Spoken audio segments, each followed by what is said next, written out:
welcome to another edition of Talk with Confidence. This is where we have inspirational conversations with inspirational people. Today I have a friend in studio. His story is quite inspirational. His name is Shaun Naidoo. He's a film and TV producer, and he's also a speaker and an entrepreneur. Mr. Shaun Naidoo, welcome. Thank you. Thanks for having me, brother. Yeah, man, thank you for honoring the invite. We're talking of, we actually met about 8 years ago. I was a junior writer at an agency, I won't mention the name. And you were a producer in downstairs at another company. Yeah. And wow, the journey, man, it's been a long journey, but it's been quite fruitful. So it's actually the 9th year. This is the 9th year, so welcome. I feel like shaking your head again. Yeah, awesome. Yeah. Who is Shaun Naidoo? Nobody knows. That's the question everybody's trying to answer. I look forward to reading about it. You read the biography? Yeah, I'll read it in one of the, I don't know, newspapers or something. They'll tell us. Yeah, but you've been in the film and TV industry for about 15 years, but your journey didn't start there. Where did the journey begin? The journey began, sure. One never knows whether you track it back to the earliest of days in childhood or whatever. But I think for me, it really did begin when I failed matric in 1997. That was a big moment. That moment, I think, changed everything, because it was that, when you've gone through the journey of school, high school, whatever the case is, and you never failed, because I wasn't no A student by any means. I was average at best, but at least I passed each year quite easily enough. And when I got to matric, it was a bit of rebellion against the power, parents, and all of these the people. Authorities. Yeah, the authorities. Girlfriend issues and all that. You don't let me see the girl, I won't go to school, kind of nonsense. So that moment really changed everything, because you come out of high school and you realize that you're now unemployed, because your parents only carry you through a certain part of life, and then their responsibility, I think, ends there. So for me, the wake-up call was that. And it's a moment, as you said, it was a defining moment for you. And it's a moment that can actually break a person, especially at that age. One can decide, you know what, I'm a failure. And that becomes the philosophy for the rest of your life. That informs everything you do after that. But that wasn't the case for you. To be honest, actually it was.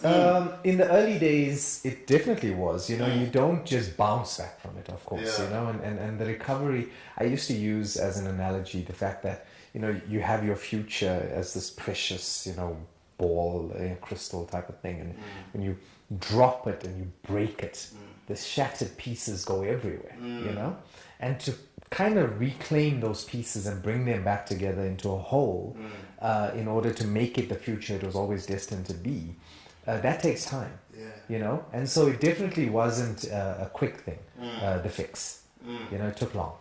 And getting into film and TV, was it your first job, or was there something else that you did post your matric? Like I said, it took long, my brother. It really did. After matric, there was what I call a series of failed attempts at jobs. When you're a matric failure, you don't have that basic certificate. Nobody's employing. There's enough people competing for those basic jobs with the certificate, so you're already at a disadvantage. And so I had to take what I could get, and the likes of ShopRite Checkers were the people saying yes, cashing people's groceries, that kind of jobs, warehouses, packing stuff, very, very menial jobs, and no career-worthy efforts can be put into that, and that was the kind of work I had to take. And what did that period teach you? It kind of taught me, to what I was not built for. Let's put it that way. If there's anything that you can learn from a situation like that, yes, I can ring up somebody's groceries, so that's a skill, I guess. But at the same time, you start to know in your gut this is not This is for not for me. me. This is not it. Something inside your spirit says you're bigger than this. Why are you here? You know, I actually had I started a shift at a factory once at 2:00. My sister had 2 a.m. organized me. No, 2 p.m. Okay. It was supposed to be a night shift job, you know, one of those 2 to 10 shifts. Yes. And my sister had set me up with this job. She was working in the accounts department of that company. And I went into the factory 2 p.m., day one. And 4:30, when my sister finished work, I was in the car with her. I'm not doing this. This is definitely not for me, you know. So there's those kind of things where you sit in a situation and you think to yourself, no, there's more out there. Despite the fact that I failed, I'm sure. There's bigger and better for me. You know. And I mean, a lot of people find themselves in feeling like that in that emotional state, but they're not necessarily doing menial jobs. You may find somebody's a chartered accountant, and they're feeling like that. Yeah. So what was the journey for you from that feeling and moving to a better place? What was that transition? I think the first thing was to remove myself from the environment that was my hometown, because I was still with a lot of my friends down there. I was in those familiar territories where it was easy to come away from these jobs that I was saying no to, but then sort of find myself back, you know, at the game shop, playing pool and, you know, shooting the breeze, kind of thing. So that was really the kind of thing that I realized I gotta go, you know, and so I moved from Durban to Johannesburg at that point. I was reading your bio and you said, had you passed matric, one of the options that was staring you in the face was becoming a policeman. No, for sure. Straight police academy. So had you passed matric, you would be a cop today. One has to wonder, but let's just say that it was an interesting period of time because I remember so clearly that the South African police force was taking in these kind of, you know, candidates, people that had a matric. It was your basic, you had to have matric, and then they were recruiting, and some of my family had set up that, you know, they knew someone who could get me recruited, and that was an option. Yeah, it definitely was. Whether I would have stuck to that, I don't know, but so you would have been a Captain Shaun Naidoo. Well, Captain. I might have, let's just say that the criminals would have been very happy because crime would have gone, whoa, up there. When did the film and TV bug bite you? Interesting question, because I always say that I stumbled into it. I really did. The story, and I'll give you the fast forward version, but I was in Johannesburg doing the same thing, job to job, finding my feet. And the one day I was at an interview in Sandton. I was living in the Randburg sort of area, and I was driving this borrowed car from an interview going back home. Didn't go well, I didn't know if it went well, but you know, just my mind was stewing. And I was driving down the street in Randburg, and I came across Urban Brew Studios. And the only reason I recognized that as a company that did television was because we watch TV and we see those logos at the end. You know, that Urban Brew, like Yo TV, whatever it was. As a kid, you just grew up knowing this logo. Exactly. And so, like, literally the car turned itself around. Like, you know, I just drove to security and I said, I just need to speak to somebody inside, you know. And I rocked up at reception. I said, hey, if somebody wants to get into this kind of thing and if you had an idea for a TV show, how would you do it? You know? The lady gave me this business card. She said, call the guy and make an appointment. And as I was leaving, I met another woman who was actually kind enough to talk to me for 5 minutes. And when she saw who they referred me to, she was like, no, that guy will never help you. Don't even bother. And she wrote down a name. She wrote down Shaun Naidoo, another guy that ran a smaller production house within Urban Brew. And he changed my life. Wow, man. Yeah, it was literally like I took a chance on it. I had no experience. I didn't even think I wanted to do it. And just went and pitched something to him, and he gave me a shot, and the rest is history. Wow. So what was the idea that you pitched? I called it Finally Famous. I suppose fame at that point, you know, when you're young and you think that's what you want, and you think that's what's valuable, you know. Awesome. So yeah, I called it Finally Famous, modeled it around some sort of competition style show, you know, Yeah. people coming to be famous, and wrote a 2-page document that he laughed at. It was underthought, terribly bad in its research, you know, But he still gave you the shot. well, he told me that he'd give me somebody to help me try flesh it out, you know. Today you own, or your partner, like you own or your partner, in a film and TV production house. Can you tell us about it? Yeah, so it's called 33 Films, that I started about 5 years ago. And when I was 33 years old, people often ask, how did the company get its name? Nice. It wasn't very original. So yeah, I started 33 Films as an effort to take my producing skills into something, you know, business related, and doing it for myself. Yeah. It's still mine in the sense of some of the commercial work we do and things like that. But you know, you're never ever one person ever. Yes, Whether exactly. it's just through the teams you have around you or whatever. So we have a film division which has had a little bit of success, and there are, you know, partners as well. So Yes. there's definitely teams all around me. Yeah. As far as the company in a business sense, perhaps yes, it's only me. But I would never dare to disrespect the people that have been so beneficial Yeah. to getting it to where it is. Because I was on your website, and you know, it's always good to see a team, and you know, you never, anything that you build, it's always better when you building Yes. it with other people. I follow you on social media. I saw you were at Cannes at some point. Can you tell us about that? Cannes was one of the first successes we enjoyed as a film company. It was very soon after I started 33 Films, actually, that we made a short film. We made it really as an effort to showcase what we do, Yes. and how we can do it well. And so we produced a short film, and it was Bradley Katzen, my writer-director partner, that wrote and directed the film. And yeah, we gathered a team together and we made it, and it got accepted to the festival, the Cannes Film Festival in 2015. What was that experience like?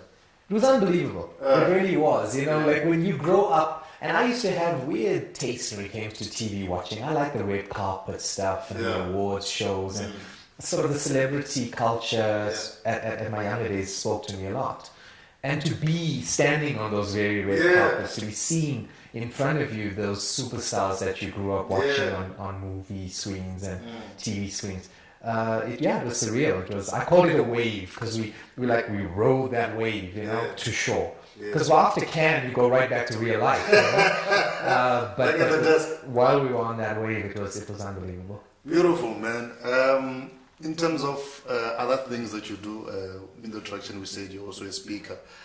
Can you tell us how did you get into the speaking industry? I tried to avoid it for as long as I could, I think. It was interesting because, you know, I'd always had a sense of concern when it came to people that made the kind of choices I made, which was and led to failure. And I realized that a lot of young people do that, you know, mess up. And so I started to realize that having been fortunate and I suppose blessed enough to have come out of it with a little bit of success, that one needed to give back in some way. And so I asked myself, how would I do that? And the idea was never to be a speaker. I created an organization, or what I hoped to become an organization, called Becoming Legacy. And it really was on the premise of telling people's becoming stories, becoming confidence. How did you become you, you know, type of thing. And I thought that there would be value in the insights that we get when people tell us how they did it. Because when you follow the success trail, there are certain things that you pick up, and I love that idea, becoming legacy. You delve a bit deeper into it. So who are the people that have come on board, and if somebody wants to join, how can they contribute?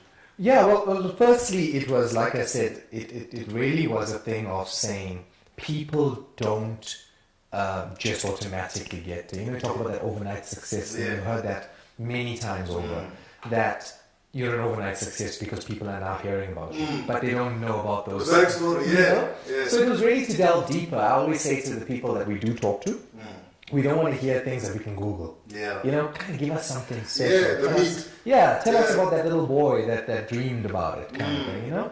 So that's where it started. Early on, about a year ago now that we started. So we had people like Kulichana, the musician. Yeah. We told his story. We told David Lale's story, Tumisha Marsha. Yeah. So we started with that kind of level of people, and also because we could access them at the time. Yeah.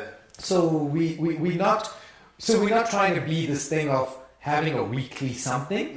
We want your story to be special, and we want that you truly became, and that there was value in how you did it and all of that. So we see ourselves more as a one-stop special conversation, as opposed to like a weekly ongoing.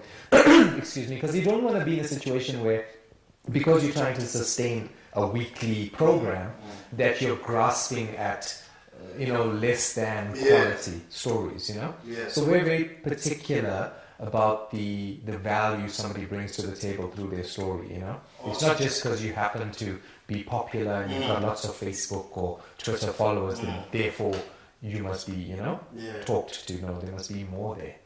You were hosting a conversation, I'll tell me that way, at one of the tertiary institutions, talking about sexual abuse in the film and TV industry. Can you tell us a bit about that?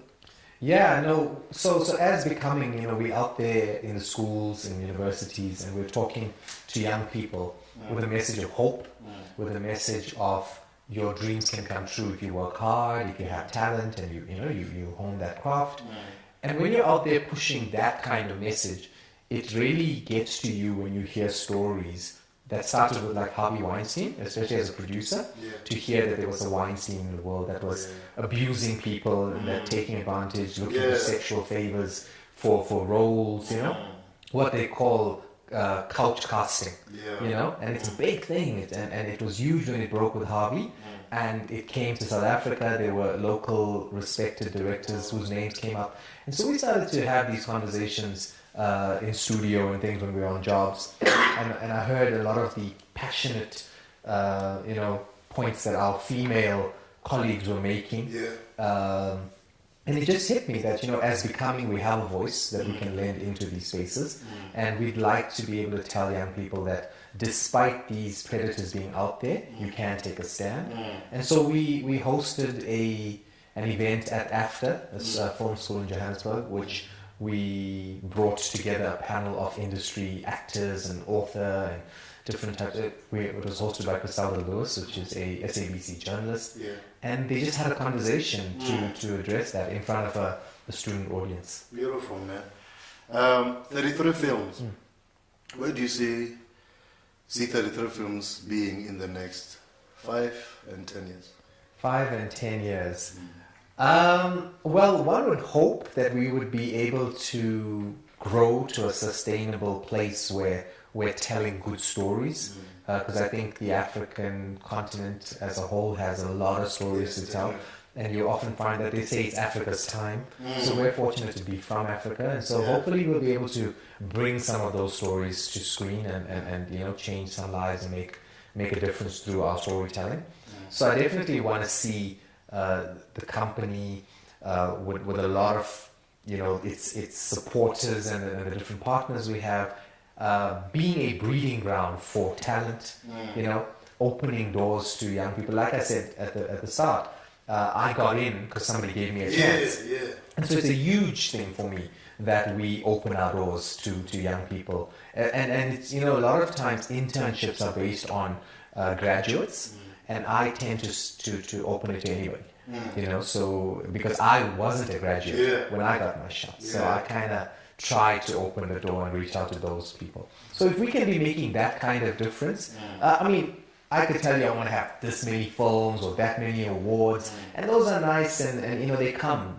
But I've learned that if you chase passion, you chase purpose, all of these other things just fall into place. If you make those the target, then you're off point, So if we could just be making a difference through our storytelling and then through the resources we have that other people need in order to make themselves great, then I'd like to be able to lend that to it. Awesome. I want to go off a tangent a little bit. Okay. You're a husband, you're a father. We've heard about Shaun, the producer, the businessman. Who is Shaun, the husband and father? Yeah, interesting question. It is a tangent. I've known my wife now a good 15 years. Wow. She's been in my life, not as my wife, but in my life. Yeah. You know? So say she's been my Valentine for 15 years, kind of thing. So we've been married 4 years, and we have one beautiful, unbelievable daughter, Alexa. And they truly are the thing that people often say it, and you don't realize how much it's true, that behind every person, there's somebody else that's supporting and enabling that, And I always say that, I saw on her wings, on their wings, kind of thing. So they're my foundation, and they are really my reason for doing what I do. Because when I look at Alexa, for example, from the time she was born, I said, I would like for her to chase purpose without restriction. So if the work I do can enable her to have the resources to chase her dreams without any kind of, inhibition. So they're like literally the reason I do what I do. I push for them to be able to be great someday, and if it can be on my shoulders, then I'd like that to be the starting point. Beautiful, man. There's somebody watching the show. They're feeling despondent. They are where you were when you failed matric and the future looked bleak. Speak to that person. Hey. Yeah, I'd say to any person that that finds themselves in a situation like that, to realize something I heard actually. The people, like for example, the people in the Bible, they didn't know that they were going to be in the Bible. Their stories today are being told, and their stories are changing lives. But when they were going through it, it was just their life. If you ask me about any of the examples of my life, it was never, I didn't know. I actually said this at Wits University, that when I was telling them about ShopRite checkers, I put a generic Google image up. I said to them, because I didn't have the insight that I need to take a picture of myself at the cashier's desk of ShopRite, because someday I'll be using it in a presentation, So realize that no matter how dark your situation feels right now, there's always a morning. There's that saying that the night is always darkest before the morning. So if you find yourself in a dark place, just keep holding on and keep pushing. Trust, if you know you have something inside of you that you're meant to do, trust that it will make a way for it to come to pass. It will happen. You just got to keep pushing. You'll find a strategic partnership here or an opportunity there. When I first did my job with Morgan, it was free. He didn't have a budget to pay me. I had to say yes to a free voluntary opportunity for 4 months that ran. No salary, rocking up for work daily. And so it's hard, and there's no easy way to give an answer to somebody and say it's going to be better because it's hard for them now. But if that's the reason we sit in these places and have these conversations, is to show you that it does get better. And so all we can truly, I suppose, ask is that they trust us. Trust us to know that it does get better. It did for us, and it certainly can for them. Beautiful. People want to get hold of you. Where can they get hold of Shaun Naidoo? Well, like you said, we're on social media. I'm at Shaun Naidoo. Becoming's there at Becoming Legacy. We're also www.becominglegacy.com. And the contact form there gets in touch with the team if there's something specific. People want to collaborate or do anything for that matter. We're reachable through those platforms. Mr. Shaun Naidoo, it's been a pleasure. Thank you. Thank you so much. Look at us now. Wow, inspired. I'm inspired. I'm sure you're also inspired. You've been watching Talk with Confidence right here on Global Conference Television. Stay tuned. Later.